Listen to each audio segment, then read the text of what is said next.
Yes, this is the Vanguard Circle of the Jewish Socialist Bund, to be found at the website by that name with hyphens.net. And we will continue with the reading and commentaries on Les Fischer's study and book entitled The Socialist Response to Anti-Semitism in the German Imperial State during the 19th century, the Second International, and all of that. Okay, let's go for it. Starting again on page 175 here. And we're in the last chapter. And it says, the year 1894 also saw the publication of Engels's edition of the third volume of Das Kapital that, quote, questioned a number of conclusions that we pupils of Marx had drawn from the first volume, unquote. Especially its first chapter, quote, made an almost tragic impression on me, unquote. Clearly, then, if we are looking for, quote, early harbingers of the revisionist controversy, unquote, we hardly need turn to matters Jewish. This does not rule out that they may have been among the concerns that reinforced his doubts. If so, he may have had his reasons for not mentioning this in his later account. It doesn't make it rather unlikely, though, that it was these particular Jewish, quote unquote, concerns that, quote, first led him to reassess an orthodox Marxist position. Jacob's notions regarding Bernstein's development are, in any case, rather tentative. Subtle expressions of a shift in emphasis as early as 1898, notwithstanding, Jacobs ultimately concludes that Bernstein, quote, did not decisively break from his earlier positions, unquote, prior to 1914. The decisive shift only occurred, quote, from approximately midway through World War I to the end of his life. And it was, above all, the rise of anti-Semitism that preceded it, that precipitated it. For, as Jacob points out, quote, Bernstein repeatedly, and with notable prescience, insisted that the anti-Semitic movement of the 1920s was quite different from earlier anti-Jewish movements, unquote. Bernstein's recognition that the political anti-Semitism of the post-war period posed a threat of an entirely different intensity and order of magnitude was indeed prescient. On the other hand, his insistence on the fact that this latter anti-Semitism was a very different phenomena also allowed him to take it more seriously without having to question his earlier approach in any way that might have caused him genuine discomfort. How perceptions of anti-Semitism changed in the Weimar period is one of the issues I will be discussing in my next book. We need not discuss it in detail, though, to acknowledge that we surely need to keep in mind the following: the fact that quite a few people increasingly did begin to take the political anti-Semitism that emerged from the second half of the war onwards more seriously does not automatically make their response to it more adequate, precisely because this new anti-Semitism really did have more vicious and far more dangerous quality to it.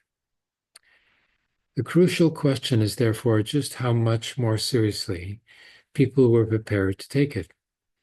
In other words, was the gap between their heightened awareness and the more aggressive forms of post-war anti-Semitism really any smaller than the previous gap between their great indifference and the less aggressive manifestations of pre-war political anti-Semitism?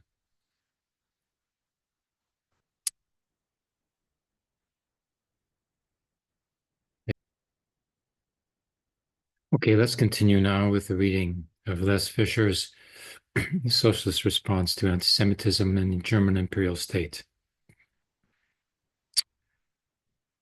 And here we go. There it is.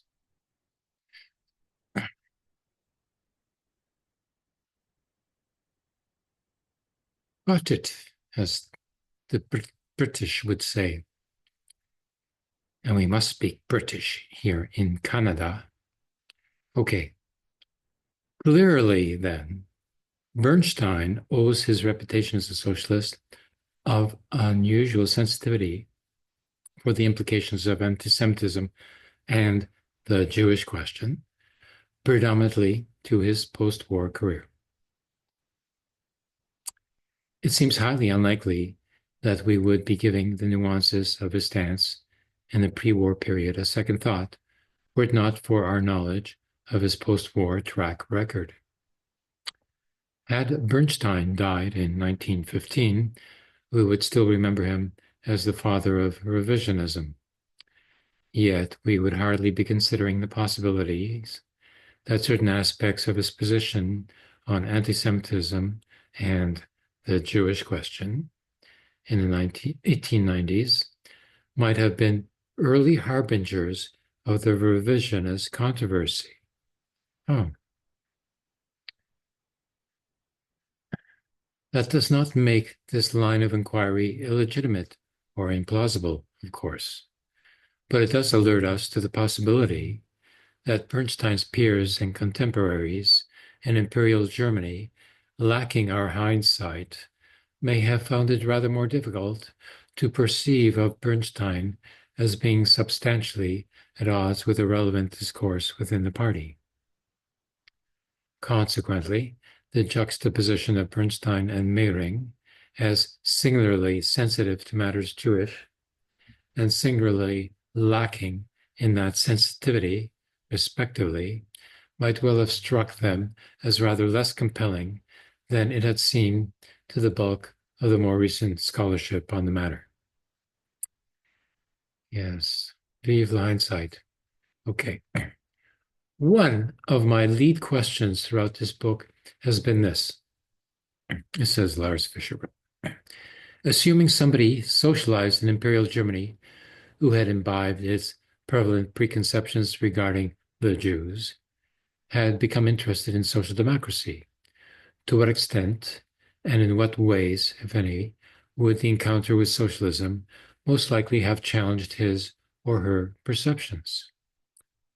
Applied to this particular context, we need to put the question as follows. Would such an individual have encountered Bernstein's stance as challenging the notions accepted in the party at large and in society more generally? Question. Conversely, I suggested at the outset that we can gauge the virulence of prevalent perceptions regarding the Jews in Imperial German society as a whole, precisely by examining their impact in one of the arenas in which we would least expect them to take hold, namely in social democratic discourse, and by social democrats who are Jewish to boot. In keeping with this approach, the extent to which Bernstein continued to perpetuate many of the stereotypes prevalent among his peers and contemporaries, even when his emphasis really did begin to shift, is similarly telling and indicative of the widespread acceptance on which these stereotypes could draw and count. Okay. Okay. So that means you're all guilty. Yeah. Finally, we need to consider one other aspect that emerges rather strikingly from Jacob's discussion of Bernstein. And this, in fact, applies to his account of Kautsky, too. Many of the most potent expressions of his change in emphasis were made not, or at least not in the first instance, within Germany or in the context of the German party, but abroad or in an international context. This obviously attenuated their likely effect on his German comrades, peers, and contemporaries yet further. Now, it is by no means my intention to deny the existence of a connection between a revisionist cause and a more flexible approach to the Jewish question. The nexus is rather obvious and ultimately quite banal. As George Moss put it rather aptly in his assessment of the Weimar years, the shift in emphasis was, quote, part of a more general revisionism which tended towards gradualism, while those who moved further to the left put their faith in revolution and in the idea of the new man, unquote. To a considerable degree, this was effectively a conceptual zero-sum game. As we saw, the initial Marxian vision assumed that revolution would eventually spell a radical new beginning for Jews and non-Jews alike. Admittedly, Jewry as distinct entity would cease to exist in the process. Oh, really? Oh, yeah, just like the state was supposed to dissolve itself as well. Yes, okay. But so would any distinct non-Jewish identity. Oh, okay. So all identities are supposed to disappear? You're not supposed to have any identities? No identities, then how can we be human? Can't be human without an identity. Identity and human are like, the concept of assimilation would lose its sense because there would be no prefigured alternative identity to which Jews could and be expected to assimilate. Okay, that's Marxism. Yeah. This vision may now strike many as problematic or naive, to say the least. But it did offer a promise and a perspective that was logically consistent within a given conceptual framework, and that many radicals of Jewish origin found plausible and attractive because they didn't want to be Jewish.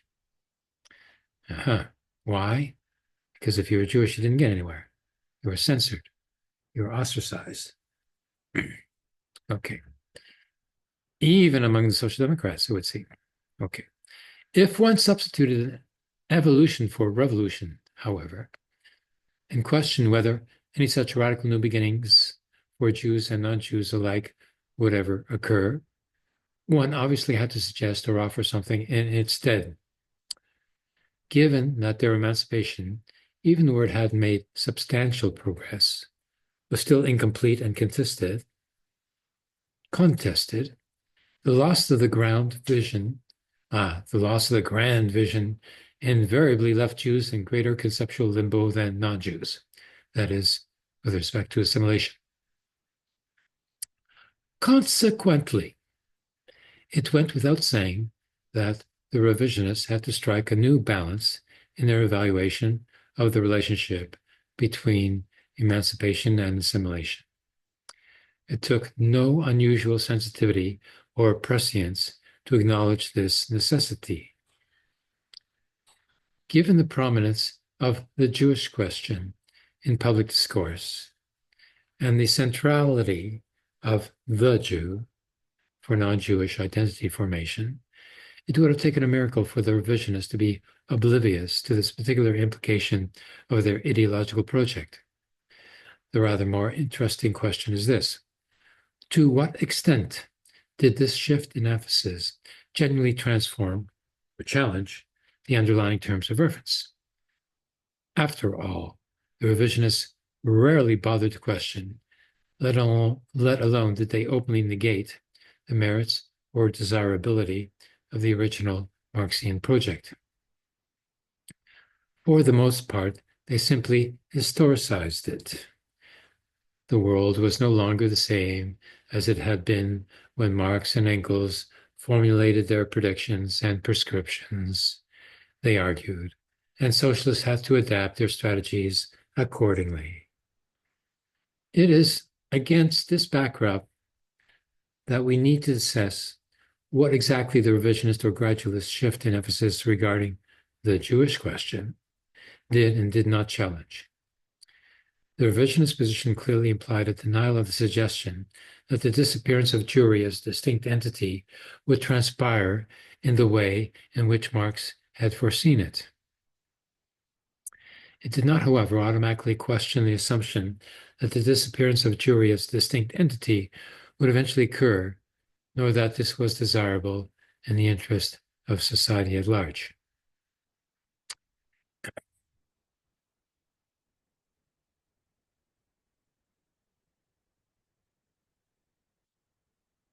Bisselté, a little drink here.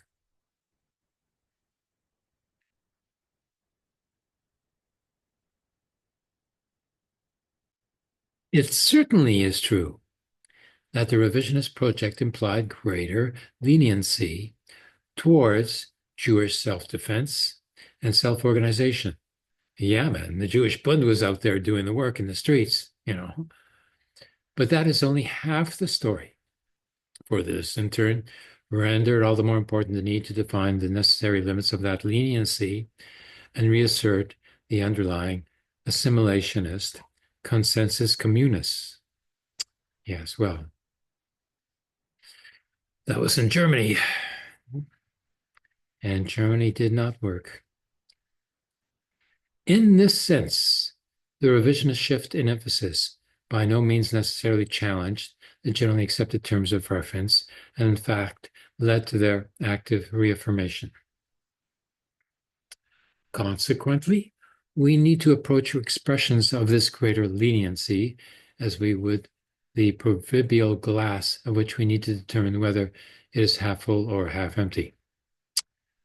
Yeah, half full of anti-Semitism is too full. After all, the acknowledgement that under the given circumstances, one realistically had a little choice but to concede some right to limited forms of Jewish self-defense and self-organization, just as long as they adhered to a whole catalog of caveats, barely amounted to an affirmation of Jewry's right to exist indefinitely as a distinct entity. Oh, barely recognized. No, a nice way to be recognized. Yeah. Okay. Rather than attributing the evolution of Bernstein's position to a particular sensitivity, most likely born of his own Jewish origin, a more plausible interpretation would be this. Bernstein took his responsibility as the conceptual father of revisionism seriously. Oh, a serious fool. Okay. The revisionist project necessitated a more flexible approach to Jewish self-defense and self-organization. Consequently, it also had to take responsibility for the shift by ensuring that it did not go too far. It made sense to address the requisite warnings, not to throw the child out with the bathwater, both to his fellow socialists and to the more credible forces within organized Jewry. As we saw, Bernstein had argued in 1893 that anti-Semitism needed to be criticized above all because it might provoke the Jews into maintaining or reaffirming their distinct identity. Oh, so that's the trouble with anti-Semitism. I didn't know. No. It makes Jews Jewish or Jewishness or it creates Jewishness or what? All that from anti-Semitism. Okay. If one no longer assumed that the inevitable course of historical development would soon sweep away anti-Semitism and Jewry alike, this obviously became a far less transient and consequently all the more important problem. With anti-Semitism on the rise and no comprehensive solution in the wings, the likely result was a massive inflation of increasingly established Jewish separatism. Against this backdrop, that is Zionism. Against this backdrop of Zionism, the Jews both needed and deserved to be told where the boundary between legitimate and illegitimate forms of Jewish self-defense and self-organization lay. Yeah, for sure. I would suggest that this is the main motivation at the root of Bernstein's increasing engagement of the Zionist labor movement. At the same time, we should recall that one of the general planks of Bernstein's revisionist challenge was, in any case, the suggestion that social democracy needed to engage society far more widely than it habitually did. Rather than merely relying on its natural allies, it needed to be considerably more imaginative in seeking out strategic allies. If the working class really was a true representative of the interests of humanity as a whole, it needed to be far more circumspect and open-minded in its response to the legitimate aspirations of those who did not themselves belong to the working class. Why should Bernstein have excluded what were, to his mind, the more credible forces within organized Jewry from this wider horizon that he felt social democracy needed to engage? It would have required a particular anti-Jewish animus to exclude them in this context, but their inclusion does not therefore automatically vouch for particular pro-Jewish sympathies. Okay, 179. Oh, that's enough. That's enough. Can't take too much of this nonsense. Fatigant ces conneries. Okay, that's enough for now. See you next week.